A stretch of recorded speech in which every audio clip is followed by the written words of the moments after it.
Hello, students. The topic for today's discussion is role of financial services in economy. Let's proceed towards it. तो last lecture में हमने पढ़ा कि financial services होती क्या हैं. ऐसी सर्विसेज जो कि हमें फाइनेंशियल इंस्टीट्यूशंस प्रोवाइड करते हैं उन्हें बोलते हैं फाइनेंशियल सर्विसेज. इसमें हमने बहुत सारी फाइनेंशियल सर्विसेज को स्टडी किया था, जैसे कि insurance, mutual funds, leasing, hire purchase.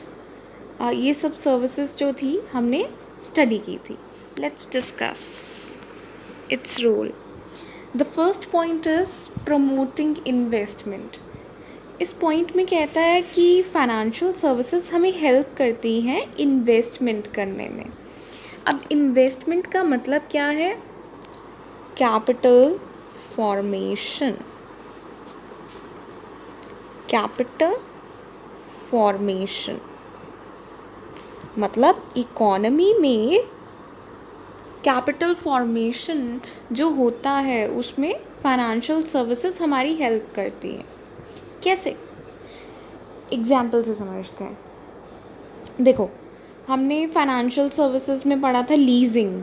Leasing का मतलब क्या है कि मैं अगर बिजनेसमैन हूँ, मेरे पास इतने फंड्स नहीं हैं कि मैं एक एसेट परचेज़ कर सकूँ, तो मैं क्या करती हूँ, एसेट को लीज़ पे ले लेती हूँ. लीज़ पे लेने का मतलब कि उस एसेट को मैंने जैसे 5 साल के लिए लीज़ पे ले लिया, तो हर साल मैं लीज़ रेंटल्स पे कर दूँगी, मैं रेंट पे कर दूँगी उस एसेट का, क्योंकि मेरे पास कैपेसिटी नहीं है उस एसेट को परचेज़ करने की.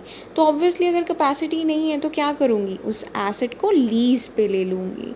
तो इससे क्या होगा, प्रोडक्शन बढ़ेगी, कैपिटल फॉर्मेशन होगा. और हमने पढ़ा था हायर परचेज़. हायर परचेज़ भी एक फाइनेंशियल सर्विस है जिसमें क्या करते हैं हम. हायर परचेज़ का मतलब ये था कि अगर मेरे पास मेरी कैपेसिटी नहीं है कुछ परचेज़ करने की, तो मैं डाउन पेमेंट करके जो है एसेट एक्वायर कर सकती हूँ. ठीक है. तो ऑब्वियसली इससे क्या होगा, मैं कैपिटल फॉर्मेशन ईज़िली कर पाऊँगी. इन्वेस्टमेंट करने का मैं सोच सकती हूँ चाहे मेरे पास फंड्स इतने अवेलेबल नहीं हैं. तो ये फाइनेंशियल सर्विसेज हमारी हेल्प करती है इन्वेस्टमेंट्स को प्रमोट करने के लिए. Move to next point. Next is promotion of savings. इस पॉइंट में ये कहता है कि हम सेव करना स्टार्ट कर देते हैं अगर हम फाइनेंशियल सर्विसेज अवेल करते हैं. जैसे एग्जांपल, फाइनेंशियल सर्विसेज में हमने पढ़ा था म्यूचुअल फंड्स. ठीक है. म्यूचुअल फंड्स क्या क्या हेल्प करते हैं, हमारी सेविंग्स करने में हेल्प करते हैं. ठीक है. एग्जांपल से समझते हैं. जैसे कि म्यूचुअल फंड्स में मैं क्यों इन्वेस्ट करती हूँ. रीज़न ये होता है कि आज के टाइम पे किसी के पास इतना टाइम नहीं है कि हम स्टॉक मार्केट को पूरी तरह स्टडी करें. अब स्टॉक मार्केट को हम स्टडी तो नहीं कर सकते, इतनी रिसर्च हम नहीं कर सकते, इतना टाइम नहीं है. तो मैं क्या करूँगी, मैं म्यूचुअल फंड्स में इन्वेस्ट कर दूँगी. क्यों? म्यूचुअल फंड जो कंपनी है उसने क्या अपॉइंट कर रखे हैं, फंड मैनेजर्स. ये फंड मैनेजर्स के पास पूरी नॉलेज होती है कि स्टॉक के बारे में इन्होंने पूरा रिसर्च किया होता है. इन्हें पता है कि कौन सा स्टॉक जो है कब किस स्टॉक का प्राइस बढ़ सकता है और कब किस स्टॉक का प्राइस कम हो सकता है. ये फंड मैनेजर्स अच्छी तरह जानते हैं.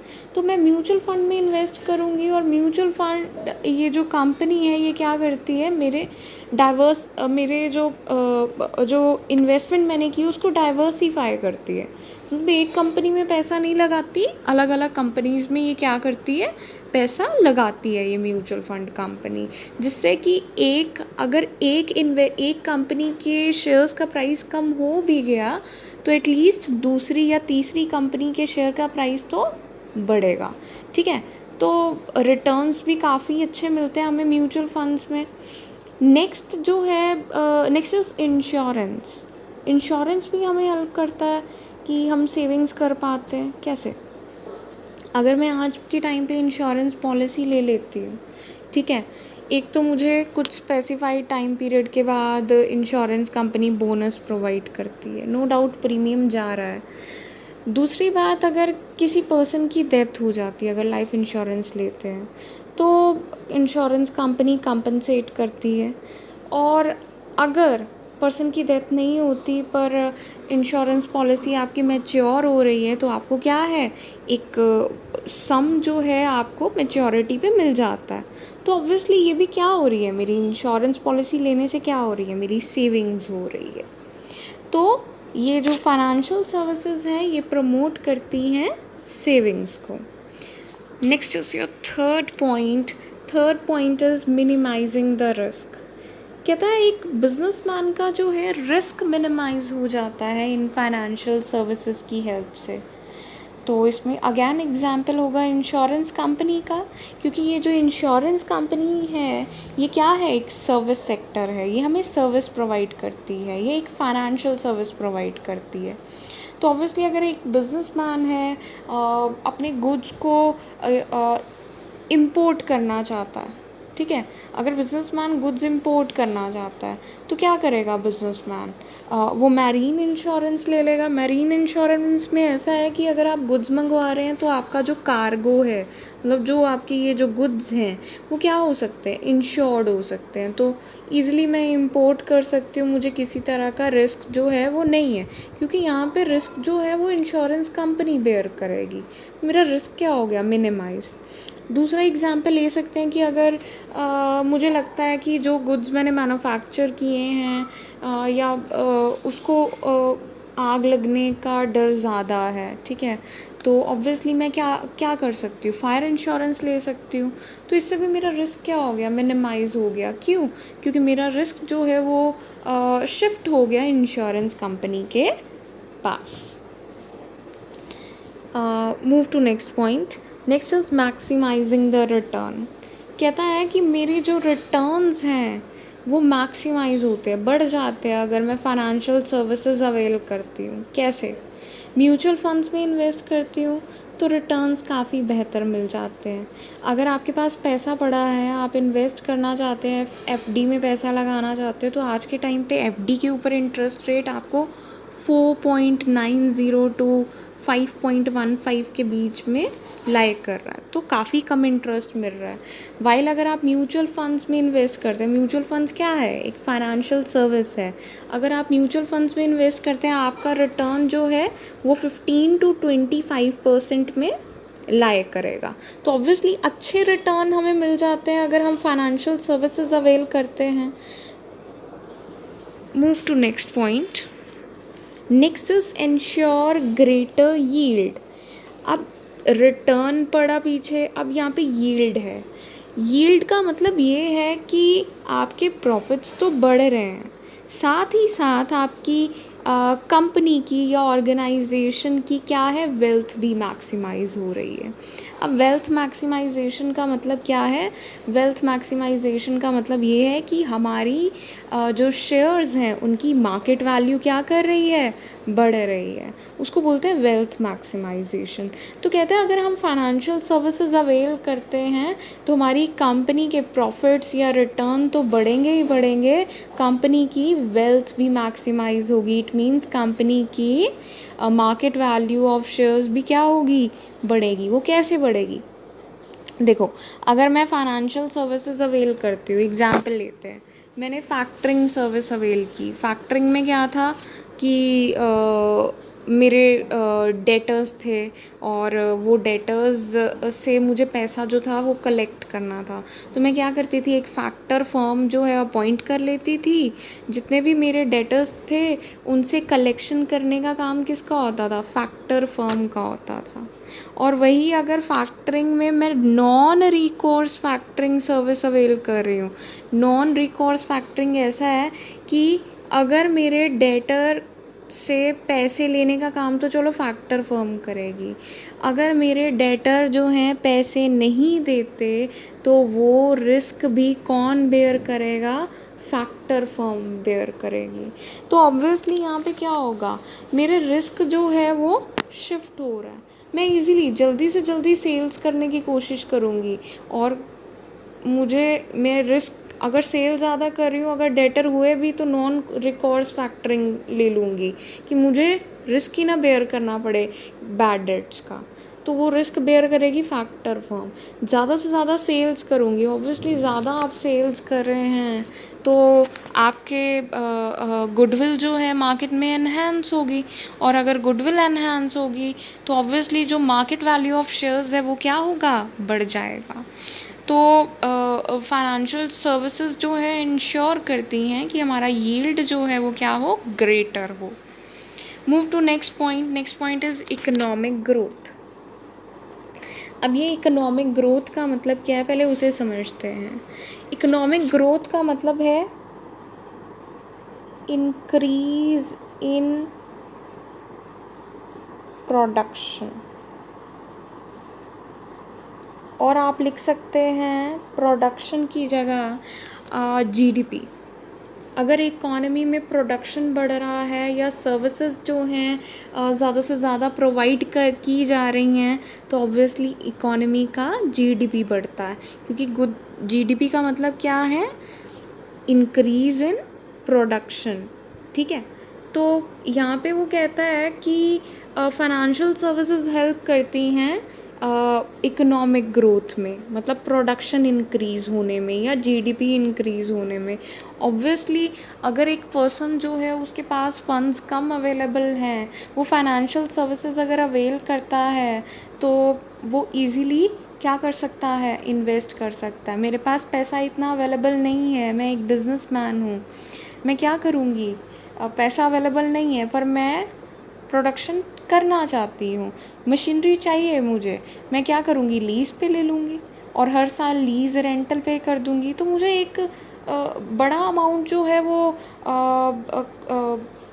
लगाने में कोई दिक्कत नहीं है। क्यों, क्योंकि मैंने क्या ले लिया, लीजिंग फैसिलिटी ले ली। यहाँ पे लीज़ रेंटल हर साल पे करती गई, मतलब कम कम अमाउंट लगाती गई और ईज़िली जो है मैंने इन्वेस्टमेंट कर दी। और इन्वेस्टमेंट अगर आप कर रहे हैं तो ऑब्वियसली प्रोडक्शन भी क्या होगी, बढ़ेगी, और प्रोडक्शन बढ़ना इकोनॉमी में मतलब जीडीपी इंक्रीज़ करना।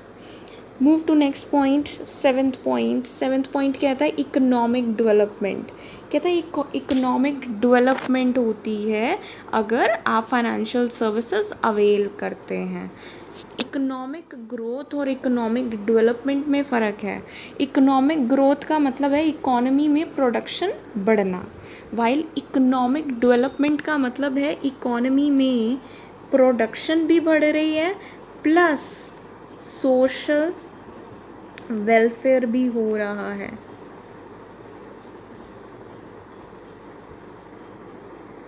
अब ये सोशल वेलफेयर का मतलब क्या है, सोशल वेलफेयर का मतलब है कि इकोनॉमी में इन्फ्लेशन रेट जो है वो कम हो रहा है, अनएम्प्लॉयमेंट रेट कम हो रहा है, पॉवर्टी जो है वो कम हो रही है, लोगों का स्टैंडर्ड ऑफ लिविंग जो है वो बढ़ रहा है, उसी को बोलेंगे सोशल वेलफेयर। तो कहता है ये फाइनेंशियल सर्विसेज इंश्योर करती हैं कि इकोनॉमी में क्या होगी, डेवलपमेंट होगी। एग्जाम्पल से समझते हैं, अगर एक पर्सन जो है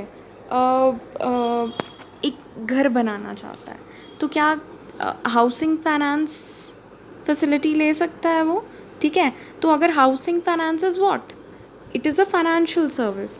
तो अब इतना पैसा नहीं है, इकट्ठा पैसा नहीं लगा सकता, तो क्या करेगा, हाउसिंग फाइनेंस कंपनी से जो लोन है वो सेंक्शन करवा लेगा। तो ऑब्वियसली अब उसका इससे क्या होगा, स्टैंडर्ड ऑफ लिविंग बढ़ेगा, ठीक है। एक पर्सन जो है वो कार नहीं खरीद सकता, अब कार नहीं खरीद सकता तो अगर वो हायर परचेज फैसिलिटी ले लेता है, या एक बिजनेसमैन मशीनरी नहीं परचेज कर सकता तो अगर लीजिंग फैसिलिटी ले लेता है तो ऑब्वियसली क्या होगा, लोगों का स्टैंडर्ड ऑफ लिविंग जो है वो एनहांस होगा, बढ़ेगा। तो अगर स्टैंडर्ड ऑफ लिविंग बढ़ रहा है तो this is what, economic development. Move to next point number 8, benefit to government. कहता है फाइनेंशियल सर्विसेज जो है वो गवर्नमेंट को भी बेनिफिट करती है। कैसे, गवर्नमेंट को अपने छोटे मोटे खर्चे करने के लिए, जिसको हम कह सकते हैं रेवेन्यू एक्सपेंडिचर के लिए, भी फंड्स चाहिए होते हैं और कैपिटल एक्सपेंडिचर के लिए भी फंड्स चाहिए। कैपिटल एक्सपेंडिचर जैसे बड़े बड़े खर्चे करना, रोड बनाना, इंफ्रास्ट्रक्चर पे पैसा लगाना, तो this is what capital expenditure. उसको अब गवर्नमेंट को पैसा चाहिए, गवर्नमेंट क्या करती है, इन फाइनेंशियल सर्विसेज की हेल्प लेती है। कैसे? अगर तो उसको रेवेन्यू एक्सपेंडिचर करना है, ठीक है, तो क्या करेगी, ट्रेजरी बिल इशू कर देगी। ट्रेजरी बिल गवर्नमेंट कभी इशू नहीं करेगी, वो आरबीआई को बोलती है कि मेरे बिहाफ पे तुम इशू करो। और ट्रेजरी बिल्स जो है वो इशू किए जाते हैं 91 डेज़ के लिए, या फिर 182 डेज़ के लिए, या फिर 364 डेज़ के लिए। तो अगर गवर्नमेंट को पैसों की ज़रूरत है वो ट्रेजरी बिल इशू करती है। और ये ट्रेजरी बिल्स जो हैं वो कहाँ पे किस मार्केट का इंस्ट्रूमेंट है, मनी मार्केट का इंस्ट्रूमेंट है। मनी मार्केट एक ऐसी मार्केट जहाँ पे आप उन सिक्योरिटीज़ के साथ डील करते हैं जिनकी मैच्योरिटी वैल्यू 1 साल या 1 साल से कम की है।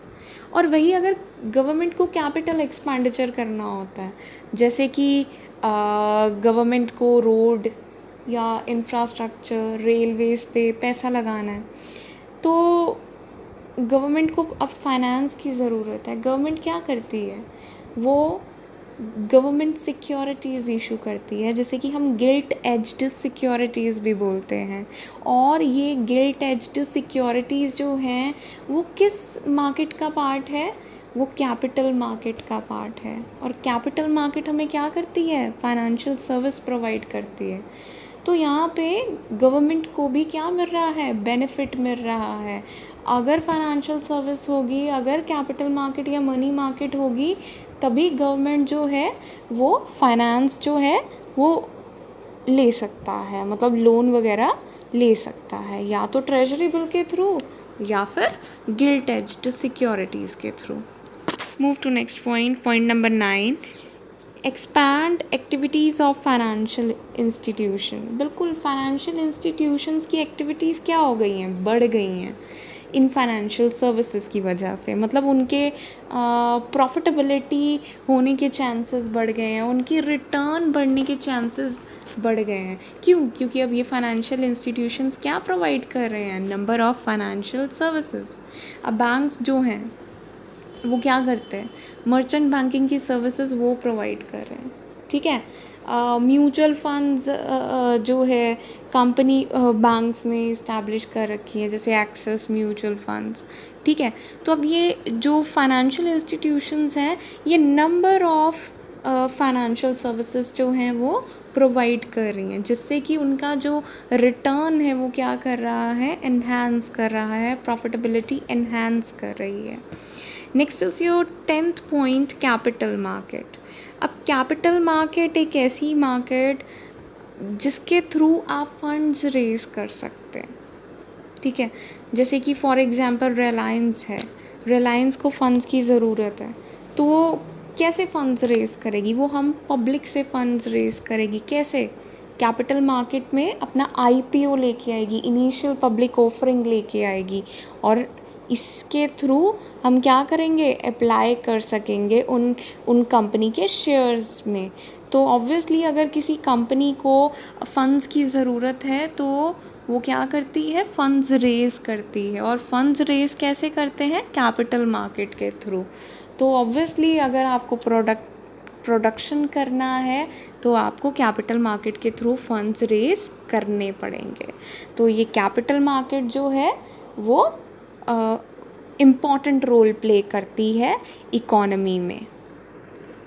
Next is your promotion of domestic and foreign trade. कहता है कि डोमेस्टिक ट्रेड जो है, trade means buying and selling, domestic mean with in the economy, ठीक है। तो इकोनॉमी में ये जो ट्रेड है वो बढ़ता है इन फाइनेंशियल सर्विसेज के थ्रू। कैसे? जैसे कि एग्ज़ाम्पल दिया मैंने कि फैक्टरिंग की सर्विस हम ले सकते हैं, ठीक है। अब मैंने गुड्स तो बना लिए, पर्सन आया और ये बोलता है कि मुझे गुड्स परचेज़ तो करने हैं पर मैं क्रेडिट पे परचेज़ करना चाहता हूँ। तो कंपनी क्या करेगी, कंपनी अब रिस्क भी नहीं ले सकती, तो कंपनी फिर फैक्टरिंग, उसको पता है कि फैक्टरिंग की सर्विस अवेलेबल है, अगर मैं नॉन रिकॉर्स फैक्टरिंग सर्विस अवेल कर लूँगी तो मुझे ये डेटर्स के ऊपर बैड डेट होने का रिस्क जो है वो फेस ही नहीं करना पड़ेगा। तो ऑब्वियसली इजीली जल्दी से जल्दी बाइंग और सेलिंग करने की कोशिश करेगी company. Next is your foreign trade. Foreign trade में हम कह सकते हैं फॉरफिटिंग हेल्प करता है। समझते हैं फॉरफिटिंग होता क्या है। फॉरफिटिंग में 4 पार्टीज इन्वॉल्व होती हैं। The name of first party is exporter, next is forfaiter,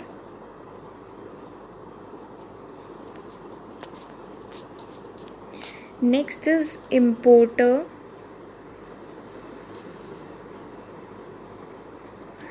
next is importers bank. अब फॉरफिटिंग को समझेंगे कि ये क्या है। देखो, अगर मैं गुड्स अपने एक्सपोर्ट करना चाहती हूँ, मतलब अगर मान लीजिए मैं मशीनरी जो है मेरी मशीनरी मैं एक्सपोर्ट करना चाहती हूँ किसी और कंट्री में, ठीक है, तो मैं फॉरफिटिंग की हेल्प ले सकती हूँ, फॉरफिटर की हेल्प ले सकती हूँ। कैसे? अगर इम्पोर्टर जो है वो मुझे बोलता है कि मुझे मशीनरी जो है वो इम्पोर्ट करनी है, तो मैं क्या करूँगी, मैं इन दोनों के बीच में कॉन्ट्रैक्ट जो है एंटर हो जाएगा, ठीक है। अब इन दोनों के बीच में कॉन्ट्रैक्ट एंटर हो गया और मैंने प्रॉमिस किया, मैं एक्सपोर्टर हूँ, मैंने प्रॉमिस किया कि मैं मशीनरी एक्सपोर्ट कर दूँगी, ठीक है। अब कॉन्ट्रैक्ट एंटर हो गया। अब नेक्स्ट स्टेप क्या होता है कि एक्सपोर्टर जो है फॉरफिटर के साथ कॉन्ट्रैक्ट एंटर करता है, ठीक है, कि मैंने क्या करना है कि मशीन जो है एक्सपोर्ट करनी है। तो फॉरफिटर कहता है कोई प्रॉब्लम नहीं है, ठीक है। उसके बाद क्या होगा, अगर फॉरफिटर के साथ आप कॉन्ट्रैक्ट कर लेते हो तो एक्सपोर्टर क्या करेगा, शिपमेंट कर देगा। शिपमेंट मतलब वो जो मशीनरी है वो एक्सपोर्ट कर देगा। अब आपने एक्सपोर्ट भी कर दी मशीनरी।